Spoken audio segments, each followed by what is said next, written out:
Hey, thanks for joining us. Today we're talking about how to write a winning offer.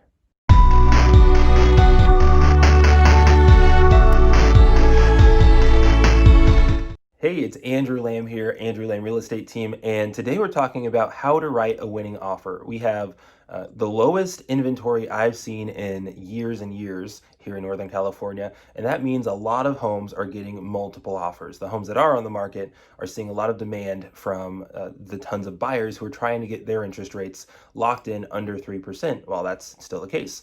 So we have been dealing with, helping our clients get in and have to beat out 7, 8, 12 other offers. And we have some tips and tricks to help you do that. The first thing that you're going to want to do is take a look at your earnest money deposit. Every contract that is written on the standard California contract has a spot for earnest money, and typically that is 1% of the purchase price, meaning if it's a $500,000 purchase price, it's a $5,000 earnest money deposit. Now, what you can do is make that a stronger deposit, and that strengthens your offer. So if you come in at 2% or 3%, now that's 10,000, 15,000 that you're saying we'll put on the line in order to get our offer accepted and make the strength of our offer more than the other potentially 5 to 10 offers you're competing against. Two would be to show the sellers that you are qualified. And there is a difference between pre-qualified and pre-approval. A lot of times a pre-qualification letter will simply mean that you had a conversation with a lender, but a pre-approval means that they actually saw your documentation and know for a fact that you can afford the home, that they've pulled your credit, they've seen your credit score, your expenses, your debt to income ratio, and it truly means that you're basically like a cash offer versus needing to still have to go through that process and prove that you can buy that home.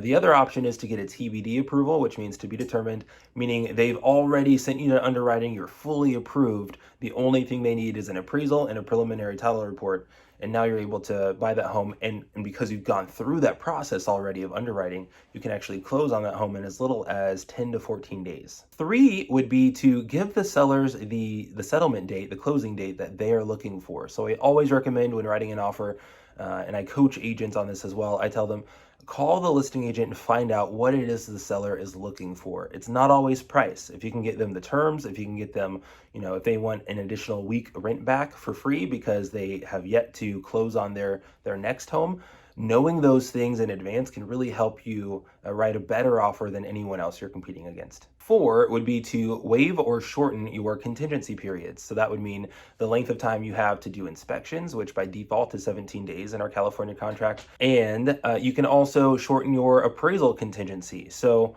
what this looks like is maybe saying 10 to 14 days instead of the default length.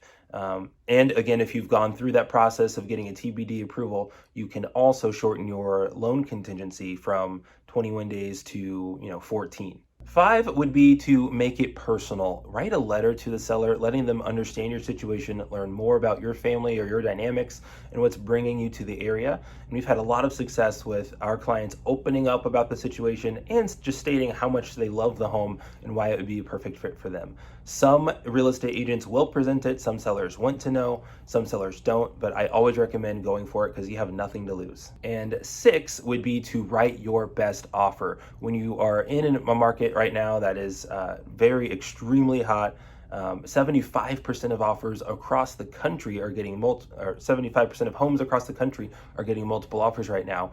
It is a great time to really think about putting your best foot forward initially and not waiting for a counter offer. It is not like it used to be back in 2012, 2013, where every offer would get a multiple counter offer saying submit your highest and best. So I say these days, put your best foot forward. The sellers typically don't want to waste any time and they will go with the best offer they see immediately. So that means writing your highest and best offer out of the gate. So don't just try to tiptoe. You're not going to get a lot of discounts right now. Your discount really is going to be locking in a great interest rate. So just put your best foot forward, write the strongest offer you can, and follow these tips, and you should be definitely within the running to get the home of your dreams.